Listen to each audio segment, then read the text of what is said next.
আগামী 26শে এপ্রিল জোলাইবাড়ি বিধানসভা কেন্দ্রে অনুষ্ঠিত হতে যাচ্ছে পূর্ব ত্রিপুরা আসনে লোকসভা নির্বাচন। এই নির্বাচনকে কেন্দ্র করে ভোটে নিযুক্ত কর্মী সাংবাদিকদের ব্যালট পেপারে ভোট গ্রহণের প্রক্রিয়া চলছে। রবিবার থেকে চলছে ভোট গ্রহণের প্রক্রিয়া। জোলাইবাড়ি বিধানসভা কেন্দ্রে ব্যালটে ভোটার সংখ্যা রয়েছে 543 জন। মঙ্গলবার ভোট গ্রহণের প্রক্রিয়া সম্পর্কে সাংবাদিকদের সামনে জানাতে গিয়ে মহকুমা শাসক অভিদানন্দ বৈদ্য জানান, বেলা 12:40 পর্যন্ত মোট ভোট দিয়েছে 456 জন। তিনি জানান, আগামী 26শে এপ্রিল নির্বাচনকে কেন্দ্র করে সমস্ত প্রকারের প্রস্তুতি চালিয়ে যাচ্ছে। গত 19শে এপ্রিলের ন্যায় আগামী 26শে এপ্রিল যাতে করে সুষ্ঠুভাবে ভোট গ্রহণের প্রক্রিয়া সম্পূর্ণ হয়, তারই প্রয়াস চালিয়ে যাচ্ছে মহকুমা প্রশাসন।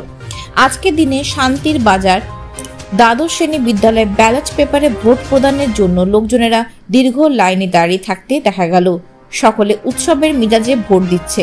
আমাদের শান্তির বাজার সাব ডিভিশনে যে জুলাইবাড়িতে যে ভোট হবে, এটা 38 অ্যাসেম্বলি সেগমেন্ট আছে।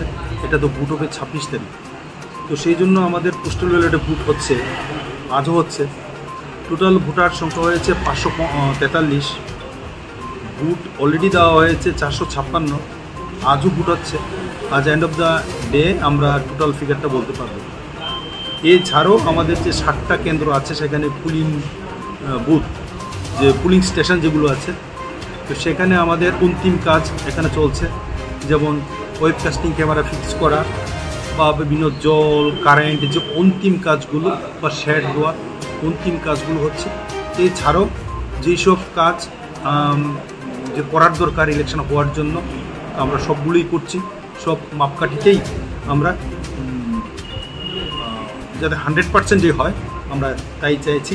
আর আমরা আশা করি যে আমাদের ইলেকশন 26 তারিখ 19 তারিখ যেভাবে সুষ্ঠু হয়েছে, মানে শান্তিপূর্ণ হয়েছে, 26 তারিখও সুষ্ঠু এবং শান্তিপূর্ণ হয়েছে।